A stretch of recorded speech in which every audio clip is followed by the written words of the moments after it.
Ten výzkum začal už na podzim a my jsme jeden z těch táborů, které my budeme sledovat, jsou právě lety na našem území.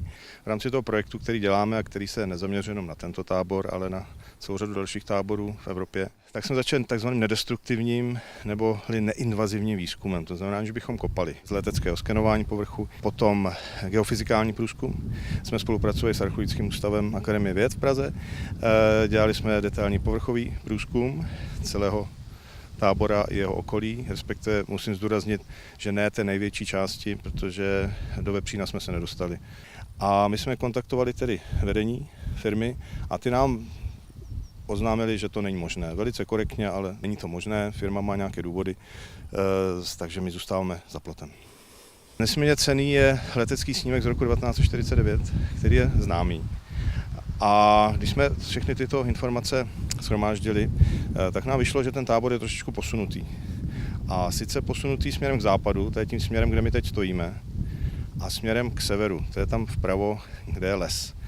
To znamená, že ne úplně malá část tábora zasahuje na pozemky obce. Pozemky obce Lety a díky velké vstřícnosti obce a paní starostky jsme vůbec mohli ten terénní výzkum zahájit. Ten tábor zasahuje minimálně 20 metrů tady do té louky. Tam, jak vidíte ty sondy, tam se za chvíli podíváme. A nějakých 10 metrů ještě k severu k lesu, tam je taky taková zarostlá louka. Ta zatravněná plocha v severozápadní části Vepřína pokrývá téměř celý tábor, řekněme 80%. Malinká část zasahuje pod haly, poměrně velká část zasahuje sem. Můžu podotknout, já jsem si všiml těch růží, které jsou vpleteny do rezavého plotu Velkovepřína. Ty růže jsou vlastně na správném místě, protože oni jsou v táboře. Tam, kde je ten plot, tak ten protíná dvůr tábora. Dvůr, kde probíhaly nástupy vězňů a tak dále. Takže růže jsou umístěny přímo tam, kde tábor byl.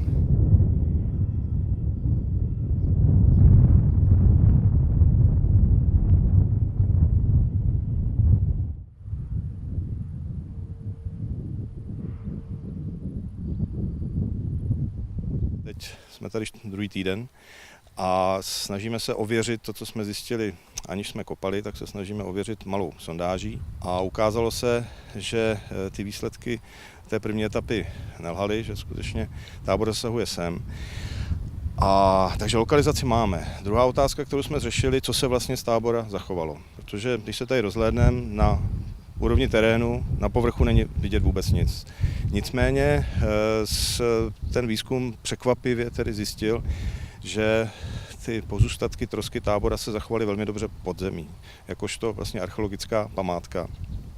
A přes všechny ty terénní úpravy, ke kterým tady nutně muselo docházet při výstavě tohoto mega Vepřína, tak několik centimetrů pod povrchem jsme identifikovali úroveň terénu z doby existence tábora. To znamená, že už vlastně od povrchu, po kterém tady vězni chodili, je vše zachováno. Navíc my víme, jak tábor zanikal, že z historických pramenů byl spálen a i to spáleniště, ty spálené trosky, jak za chvíli uvidíme v sondám, se podařilo odhalit. Takže to se nám tedy potvrdilo, tábor nezmizel, pouze není na povrchu, on je pod zemí. A třeba ten geofyzikální průzkum, ale i letecké snímky nám ten základ pěkně naznačili a ten odkryv to potvrdil. To, co tady vidíme, jsou základy takzvané administrativní budovy nebo velitelství, která stála při cestě směrem na obec Lety. A to byla jediná stavba, která měla kamenné zděné základy. A ty vlastně zanechaly stopy i v té louce dodnes, takže to můžeme pěkně vidět. Tady někde předpokládáme ohrazení tábora, takže tady vstupujeme do tábora.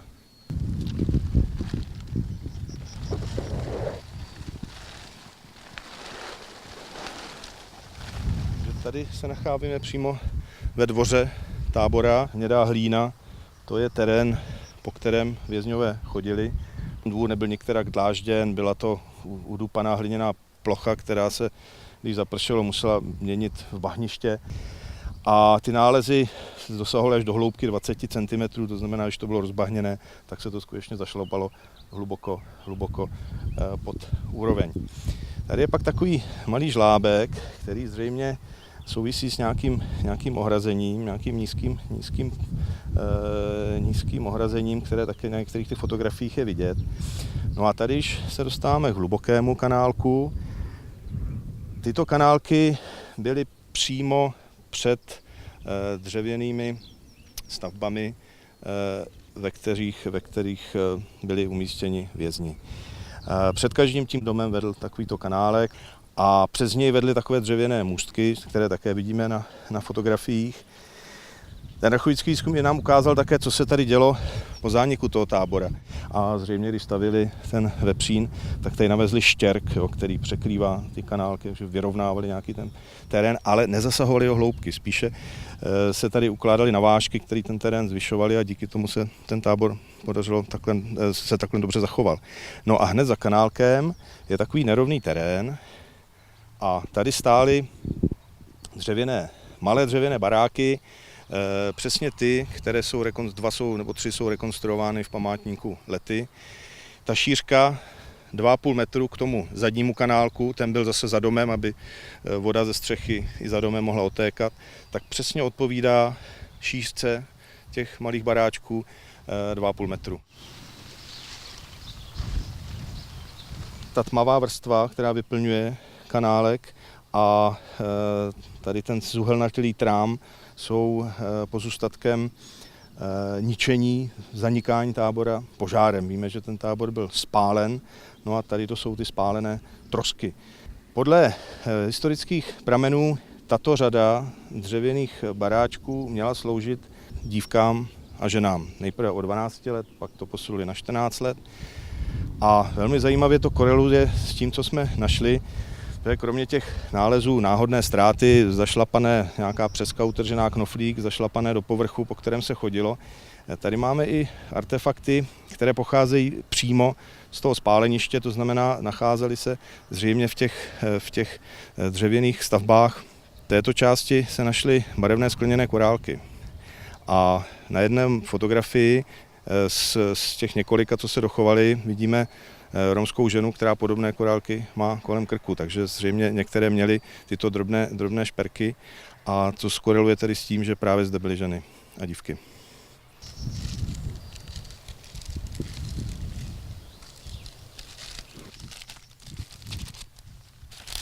Ty nálezy, které jste tady viděli, nebo ten výběr z nálezů, budou předány Muzeu romské kultury v Brně. Za hlavní význam výsledku našeho výzkumu považuji to, že se podařilo prokázat, že pozůstatky tábora tady jsou, že tábor nezmizel, nebyl vymazán. Lze jej nalézt za použití archeologických metod, respektive jeho pozůstatky.